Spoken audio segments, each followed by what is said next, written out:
এই সূরাটা যে ব্যক্তি রাতের বেলা পড়বে, একটা বর্ণনা এসেছে যে দারিদ্রতা আপনাকে স্পর্শ করবে না ইনশাআল্লাহ। এই যে সুদ খাচ্ছে কি জন্যে? টাকার জন্য তো নাকি? টাকা পয়সা ধন দৌলত করবেন, এই তো আপনার উদ্দেশ্য নাকি? এই জন্যই তো মায়ের সাথে জানা করছে, তাই তো? আল্লাহ বলছেন সূরা ওয়াকিয়া পড়েন, আপনার দারিদ্রতা দূর হয়ে যাবে ইনশাআল্লাহ। বিশ্বাস হচ্ছে না? রিজিক কার হাতে? না, রিজিক তো আমাদের হাতে। এটা মানুষ বিশ্বাস করে না আসলে, এটা মুখে বলে। মানুষ মুখে বলে রিজিক আল্লাহর হাতে। মানুষ যদি বিশ্বাস করতো রিজিক আল্লাহর হাতে, তাহলে মানুষ কেমন করে সুদ খাবে? ও মনে করছে রিজিক আমার হাতে, আমি যদি খাই সুদ তাহলে আমি গেইন করব, যদি না খাই তাহলে আমি দারিদ্রতায় ভুগবো নাকি? যদি আমি ঘুষ নেই তাহলে আমার উন্নতি হবে অর্থনৈতিক, যদি না নেই তাহলে আমি মরে যাব, না খেয়ে মরে যাব।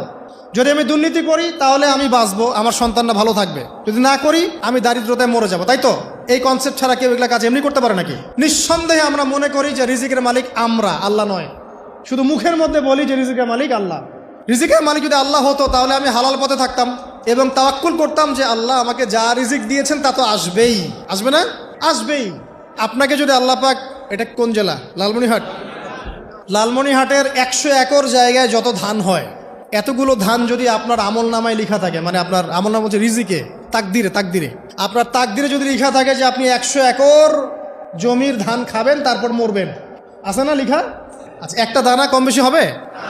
আপনি যদি আল্লাহর প্রতি তাওয়াক্কুলই করেন তাহলে আপনি হালাল পথে থাকবেন, বিশ্বাস করবেন যে আল্লাহ পাক যেটা লিখে রাখছে আমার তাকদিরে রিজিক, এর একটা দানা রেখেও আমি পৃথিবী থেকে যাব না, সিম্পল। তখন আপনার অন্য পথে যাওয়ার কোনো কারণ নাই। আর যখন আপনি বিশ্বাস করবেন না, না এটা আমার হাতে, আমি যত পরিশ্রম করব তত রিজিক বাড়বে, আমি যত ঘুষ নিব তত বাড়বে, যত সুদ খাবো তত বাড়বে, যত দুর্নীতি করবো তত বাড়বে, তখন তো রিজিকের এই পুরো দায়িত্বটা আল্লাহ পাক আপনার হাতে ছেড়ে দিবেন। আল্লাহ পাক আপনাকে কোনো বারাকা দিবেন না। ইয়ামহাকুল্লাহু রিবা ওয়া ইউরবিস সাদাকা। সদকা করলে সম্পদ বৃদ্ধি পায়, আর রিবার মধ্য দিয়ে সম্পদ ধ্বংস হয়ে যায়, একদম মাটিতে মিশে যায়। অনেক গভীরে চলে আসছি, আসেন আবার রাতে চলে আসি। রাতটা কিভাবে এনজয় করতে হয় এটাই আমাদের আজকের লেকচারের টপিক। মানে আমরা কিন্তু জীবনটাকে অনেক বোর মনে করছি না? এই যে ব্যবসা বাণিজ্য, চাকরি বাকরি, বিবি বাচ্চা, পরিবার, অনেক অনেক যন্ত্রণা নাকি, অনেক সমস্যাই না?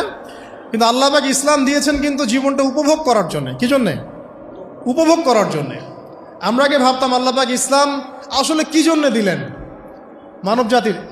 উত্তর হচ্ছে 3টা। 1, ইহকালীন সাফল্য, 1।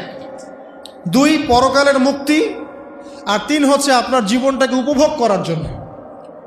আপনি জীবনটাকে ইসলাম দিয়ে যেভাবে উপভোগ করতে পারবেন অন্য কোনো বিষয় দিয়ে পারবেন না। পারবেন?